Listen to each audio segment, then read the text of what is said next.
Apa yang sebenarnya terjadi di balik uang 1 juta hari ini bisa jadi berapa 10 tahun lagi? Simulasi yang bikin?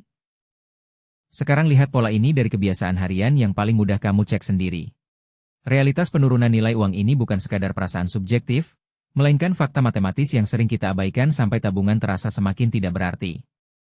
Jika kita memproyeksikan kondisi ini ke depan, uang 1 juta rupiah yang kamu pegang hari ini pada tahun 2026 memiliki daya beli real yang sangat berbeda dibandingkan dekade sebelumnya. Pada tahun 2016, 1 juta rupiah mungkin setara dengan anggaran belanja kebutuhan pokok selama 2 minggu atau harga sebuah ponsel pintar kelas menengah bawah yang mumpuni.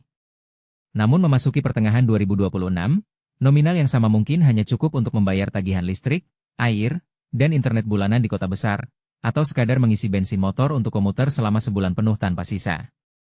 Di akhir video ini, kamu akan tahu langkah konkret untuk uang 1 juta hari ini bisa jadi berapa 10 tahun lagi? Simulasi yang bikin kaget. Pergeseran daya beli ini adalah alarm keras bahwa mendiamkan uang tunai dalam bentuk fisik atau saldo rekening biasa adalah jaminan kemiskinan terselubung bagi generasi muda yang sedang membangun fondasi ekonomi. Masalah utamanya bukan terletak pada besarnya pendapatanmu saat ini, melainkan pada kesalahpahaman tentang fungsi uang itu sendiri dalam rentang waktu panjang. Banyak anak muda berusia 20-an hingga 30-an tahun merasa aman karena berhasil menyisihkan 1 juta rupiah setiap bulan ke dalam celengan digital atau rekening bank konvensional. Mereka beranggapan bahwa menabung adalah tindakan finansial yang paling prudent. Padahal, data inflasi rata-rata di Indonesia yang berkisar antara 3 hingga 4% per tahun secara konsisten menggerogoti nilai nominal tersebut. Dalam simulasi pertama di mana kamu menyimpan 1 juta rupiah secara tunai tanpa instrumen investasi apapun selama 10 tahun, angka 1 juta itu memang tetap tertulis utuh di buku tabungan. Akan tetapi, daya belinya telah menyusut drastis mendekati Rp700.000 berdasarkan nilai tukar barang saat ini. Artinya, kamu sebenarnya kehilangan 30% kekayaanmu hanya karena memilih untuk tidak melakukan apa-apa. Kehilangan ini bersifat sunyi, tidak ada notifikasi pengurangan saldo, namun dampaknya fatal saat kamu benar-benar membutuhkan dana tersebut di masa depan. Untuk melawan erosi diam-diam ini, kita harus masuk ke simulasi kedua yang menempatkan uang 1 juta rupiah tersebut pada instrumen obligasi pemerintah retail atau surat berharga negara yang dianggap berisiko rendah. Instrumen ini menjadi titik balik penting karena imbal hasilnya secara historis berada di atas tingkat inflasi, biasanya menawarkan kupon sekitar 6 hingga 7% per tahun sebelum pajak. Jika kamu mengalokasikan 1 juta rupiah ke sini dan rutin menginvestasikan kembali bunganya selama 10 tahun, pertumbuhan majemuk akan bekerja melampaui laju kenaikan harga barang. Nilai akhir portofoliomu bukan lagi sekadar bertahan, melainkan bertumbuh secara real. Titik impas atau break-even point dalam skenario ini biasanya tercapai pada tahun ketiga atau keempat, di mana akumulasi keuntungan mulai menutupi total kehilangan daya beli akibat inflasi sejak hari pertama. Ini adalah fase transisi krusial dari sekadar menabung menjadi mempertahankan kekayaan. Obligasi pemerintah memberikan jaring pengaman psikologis yang diperlukan bagi pemula yang belum siap menghadapi volatilitas pasar modal, sekaligus mengajarkan disiplin menahan aset hingga jatuh tempo. Namun, bagi Gen Z dan milenial yang memiliki horizon waktu 10 tahun atau lebih, bermain aman saja tidak cukup untuk mengejar ketertinggalan daya beli aset produktif. Simulasi ketiga membawa kita pada skenario agresif melalui reksadana indeks saham atau ETF yang mereplikasi kinerja pasar ekuitas nasional maupun global. Dalam jangka waktu 1 dekade, pasar saham cenderung memberikan imbal hasil rata-rata 8 hingga 12% per tahun meskipun penuh gejolak tahunan. 1 juta rupiah yang ditempatkan di sini memiliki potensi berkembang menjadi 2,5 hingga 3 juta rupiah secara nominal, yang secara real jauh meninggalkan daya beli awal. Perbedaan mencolok dengan obligasi adalah ketidakpastian jangka pendeknya. Mungkin di tahun kedua nilainya turun menjadi Rp800.000, memicu rasa panik dan keinginan untuk menjual rugi. Disinilah letak ujian sesungguhnya. Pertumbuhan eksponensial di instrumen ekuitas baru terrealisasi jika investor mampu melewati periode negatif tanpa keluar dari pasar. Visualisasi perbandingannya jelas. Sementara uang tunai bergerak menurun linear dan obligasi naik landai, ekuitas membentuk grafik seperti tangga yang patah-patah namun berakhir di puncak tertinggi. Memilih jalur ini berarti menerima ketidaknyamanan emosional sebagai biaya wajib untuk mendapatkan premi risiko yang lebih tinggi. Memahami ketiga simulasi tersebut hanyalah teori kosong tanpa kerangka implementasi yang adaptif terhadap kondisi keuanganmu yang dinamis. Langkah praktis pertama adalah melakukan audit arus kas untuk menentukan kapasitas risiko yang sebenarnya, bukan yang diinginkan. Jangan langsung terjun ke saham jika dana darurat belum terkumpul minimal 6 kali pengeluaran bulanan. Alokasikan Rp500.000 ke reksadana pasar uang sebagai likuiditas, Rp300.000 ke obligasi pemerintah untuk stabilitas, dan Rp200.000 ke reksadana indeks saham untuk pembelajaran. Proporsi ini bukan harga mati, melainkan titik awal yang harus disesuaikan setiap 6 bulan seiring kenaikan pendapatan atau perubahan tanggungan hidup. Kesalahan umum yang sering terjadi adalah mengubah alokasi aset berdasarkan berita harian atau tren media sosial. Ketika pasar saham anjlok, naluri alami adalah memindahkan semua dana ke obligasi atau tunai. Tindakan ini justru mengunci kerugian dan menghilangkan kesempatan pemulihan.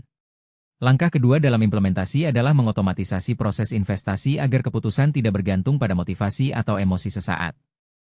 Atur auto-debit di tanggal gajian sebesar Rp1 juta atau berapapun kemampuanmu, langsung menuju platform investasi yang telah dipilih. Otomasi ini menghilangkan friksi mental dan mencegah uang tersebut terpakai untuk konsumsi impulsif sebelum sempat diinvestasikan.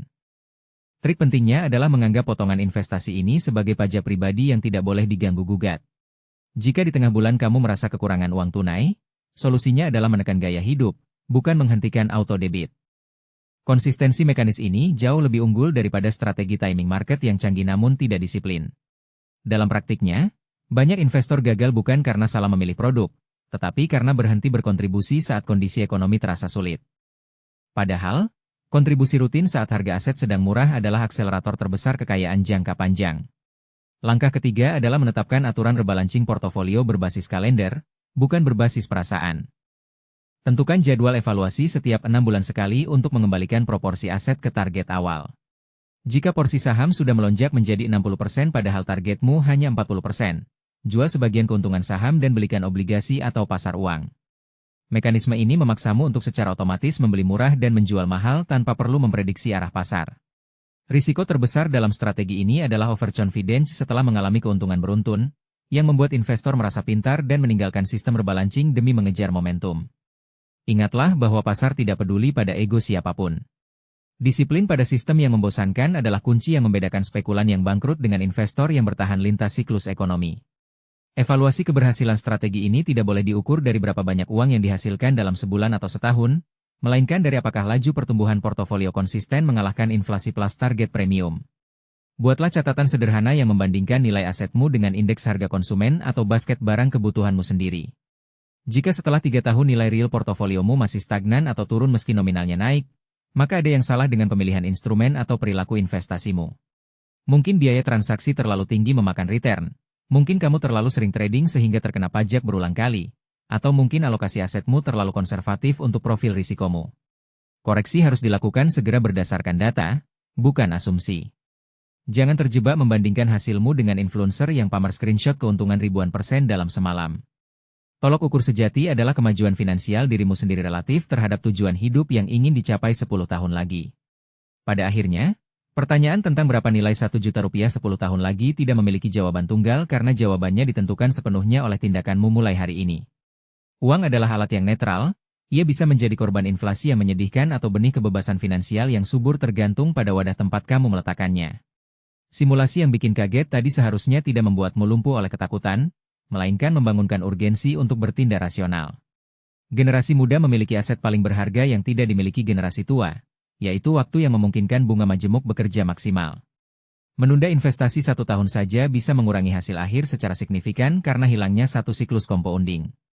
Jangan menunggu punya uang banyak baru belajar mengelola uang, karena kemampuan mengelola uanglah yang akan mendatangkan kelimpahan tersebut. Mulailah dengan Rp1 juta pertamamu, tempatkan pada instrumen yang tepat sesuai tahapanmu, dan biarkan matematika bekerja menggantikan kecemasanmu akan masa depan. Sekarang, cobalah buka aplikasi BAN atau investasimu, lihat saldo yang mengendap tanpa tujuan, dan buat keputusan kecil hari ini yang akan berterima kasih padanya diri kamu di masa depan. Tuliskan di kolom komentar, instrumen apa yang akan kamu pilih untuk Rp1 juta pertamamu dan mengapa, agar kita bisa saling belajar dari realitas implementasi di lapangan. Intinya, jalankan langkah kecil ini secara konsisten supaya hasilnya benar-benar terasa dan perubahanmu tidak berhenti di tengah jalan.